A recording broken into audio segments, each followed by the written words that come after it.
তৃণমূলের দলের লোক নিজের দলের সম্বন্ধে কি বলছে? আমি নিজেই একজন তৃণমূল সমর্থিত, কিন্তু করলে কি হবে? ভালো মন্দ তো বলার অধিকার আছে। ভালো বলে এসেছিল কিন্তু করে খারাপটাই বেশি করেছে। সিঙ্গুর থেকে টাটার মতো কোম্পানি চলে যাওয়ার পরেও এখনো পর্যন্ত 17 বছর কেটে গেছে, তাও কোনো শিল্প আসেনি। তারপরে আপনি মনে করছেন যে এই সরকারের আমলে শিল্প আসতে পারে? টাটাটা এসে ভালো হয়েছে, টাটাটা চলে গিয়ে সব নষ্ট হয়ে গেছে। এখানকার যে বিধায়ক বেচারাম মান্না, তিনি কতটা উন্নয়ন করেছেন এই সিঙ্গুরে বলতে পারবো না। দিদি এখন টিকে আছে, লক্ষ্মী ভান্ডার নেই। লক্ষ্মী ভান্ডার টাকাটা দিচ্ছে মেয়েরা, কদিন আজকে হাজার হাজার শিক্ষিত ছেলে বেকার। ভুলই তো বলে মনে হচ্ছে, এখন মনে হচ্ছে ভুল বলেই মনে হচ্ছে ওটা। তাহলে এখন কি আপনারা শিল্প চান, নাকি যেমন আছে তেমন সিঙ্গুর থাকুক? শিল্প থাকলে হলে ভালো হয়, সবাই কাজ ফাজ পাবে আর অনেকে। শিল্প তো এখানে হবে না, এটা বদনাম হয়ে গেছে পশ্চিমবাংলায়, কোনো শিল্পপতি আসবে না।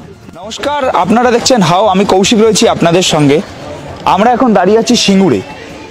এই সিঙ্গুর যেখানের দুয়ার থেকে ফিরে গিয়েছিল শিল্প, কেটে গেছে 17টা বছর, দুয়ারে এসে দাঁড়িয়েছে 2026-এর নির্বাচন।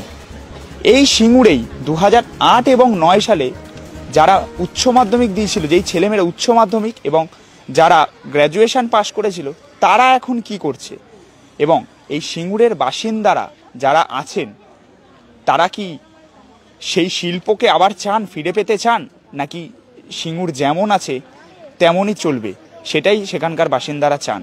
আমরা জেনে নেব এখানকার মানুষজন কি চান এবং সেটাও জানবো যে 2011-র পর থেকে এখানকার যিনি বিধায়ক আছেন তার আমলে কতটা উন্নতি হয়েছে এই সিঙ্গুরের। চলুন দেখে নেওয়া যাক। শিল্প তো এখানে হবে না, এটা বদনাম হয়ে গেছে পশ্চিমবাংলায়, কোনো শিল্পপতি আসবে না। প্রথম কেন এত আন্দোলন, ইউনিয়নবাজি ভারতবর্ষে কোথাও নেই, একমাত্র পশ্চিমবাংলাতে আছে। তো শিল্প আসবে কি করতে? এক। দুই, এখানে যে শিল্প হলো না, তার বিনিময়ে শিল্প চলে গেল, চাষিকে উন্নতি করবে কে করবে? মমতা বন্দ্যোপাধ্যায় কি বলেছিল যে এখানে শিল্প হলে লোক খেতে পাবে না, শিল্প চাও, চাষি চাই। কিন্তু শিল্প যখন হলো না, জিতে গেল, জমি ফেরত দেবে, চাষ করবে, মিনি করে দিল, চাষি উন্নতি হবে।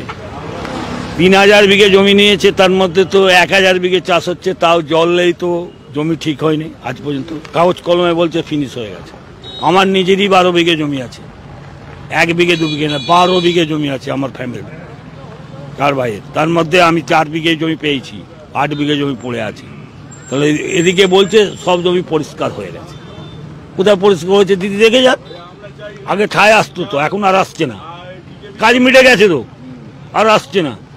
দিদি এখন টিকে আছে লক্ষ্মী ভান্ডার নিয়ে। লক্ষ্মী ভান্ডার টাকাটা দিচ্ছে মেয়েরা, কদিন আজকে হাজার হাজার শিক্ষিত ছেলে বেকার। শিল্প তো নেই, যেটা আছে চাকরি মাস্টারি সেটাও হচ্ছে না, চলে যাচ্ছে। বলছে আমি শুনেছি নাকি আমার বাপের আমল থেকে সরকারি চাকরিতে একবার ঢুকলে কারো বাপের ক্ষমতা নেই, খায়। খাওয়া ছেড়ে তো দূরের কথা, রাস্তায় ভিক্ষে করছে তোরা মাস্টাররা। তাহলে এই